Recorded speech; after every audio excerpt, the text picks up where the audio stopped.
Hello! On se retrouve aujourd'hui pour faire une chronique par rapport au PLIB 2019. Pour ceux qui ne savent pas ce que c'est le PLIB, il s'agit d'un prix littéraire de l'imaginaire Booktubers App. J'ai également participé l'année dernière en tant que juré à ce prix et cette année j'ai décidé de réitérer l'expérience parce que c'était une très belle expérience. Je vous laisse bien sûr comme d'habitude dans la barre d'infos toutes les infos concernant ce prix. Vous avez également une chaîne YouTube que je vous laisserai dans la barre d'infos qui vous expliquera un peu plus en détail le prix en lui-même. Aujourd'hui, je vais vous parler d'un livre spécifique de ce prix. C'est parti, on commence tout de suite.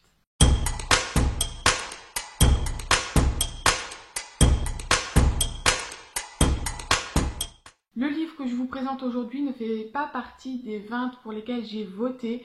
Néanmoins, quand j'ai lu le résumé, il m'intéressait tout de même, donc voilà, j'ai fini par le lire puisque il fait partie des 21 sélectionnés du prix. Alors je dis 21 parce qu'il y a eu une égalité, donc voilà, nous n'avons pas 20 sélectionnés mais 21.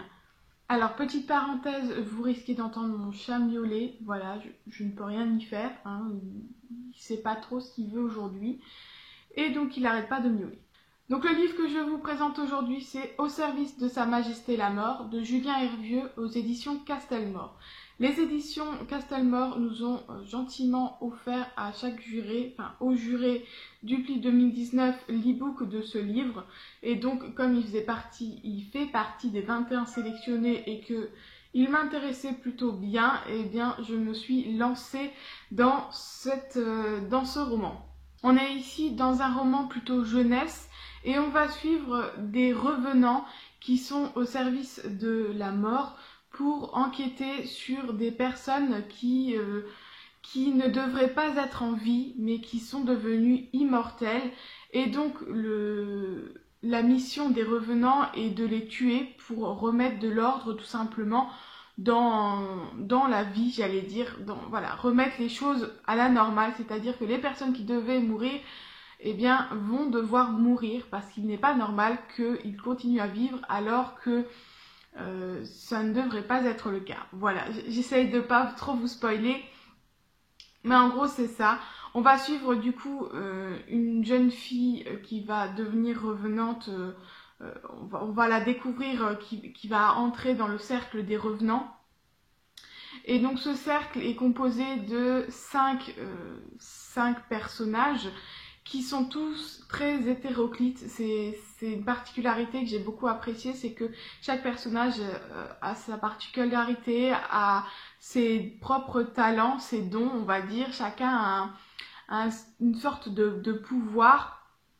Et chacun a une personnalité très différente et a également une relation différente avec le personnage principal. Le fait qu'il soit également que 5, eh bien ça permet vraiment, voilà, ça a vraiment permis, je trouve, à l'auteur de travailler sur chaque personnage, même si on n'en apprend pas beaucoup, mais en tout cas, ça permet de travailler une relation différente avec le personnage principal, comme je le disais, et vraiment de s'attarder un minimum sur chaque personnage, ce qui est plutôt pas mal, même si, comme c'est du jeunesse, on ne peut pas non plus aller trop dans les détails. Donc voilà, j'ai trouvé que ce groupe de 5 était bien, était ni trop grand ni trop petit, et que chaque personnage avait vraiment bien sa personnalité.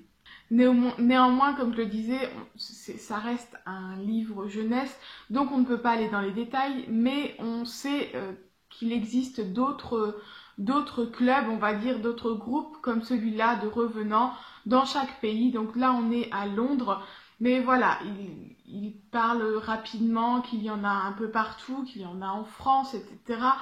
Mais on ne rentre pas plus dans les détails. Bien sûr, moi en tant qu'adulte, j'aurais aimé aller plus loin dans cette idée d'autres clubs. Mais comme c'est un livre jeunesse, c'est tout à fait normal qu'on n'aille pas plus loin. Et comme il y a d'autres tomes, il me semble, en tout cas il me semble que c'est un tome 1.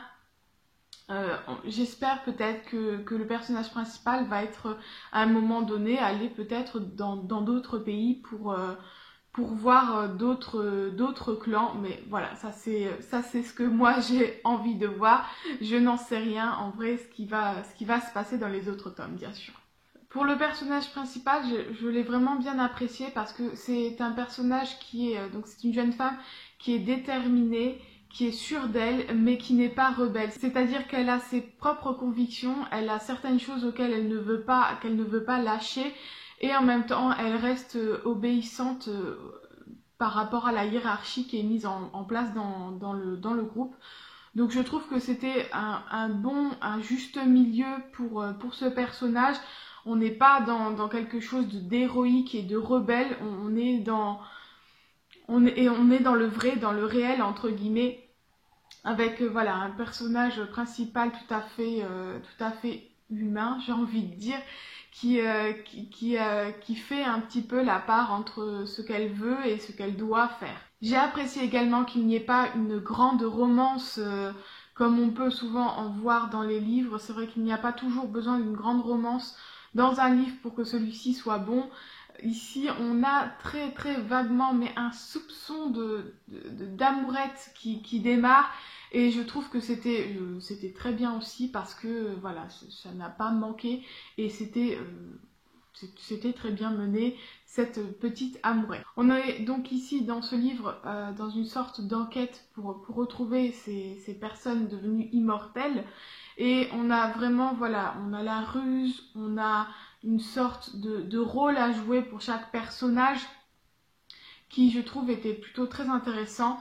Et en même temps, on a de l'action, on a tout ce qu'il faut. Je trouve que c'était vraiment très bien mené et on a un bon juste milieu entre le côté rôle à jouer et le côté action. On avait ce qu'il fallait. C'est vraiment un bon mélange entre les deux.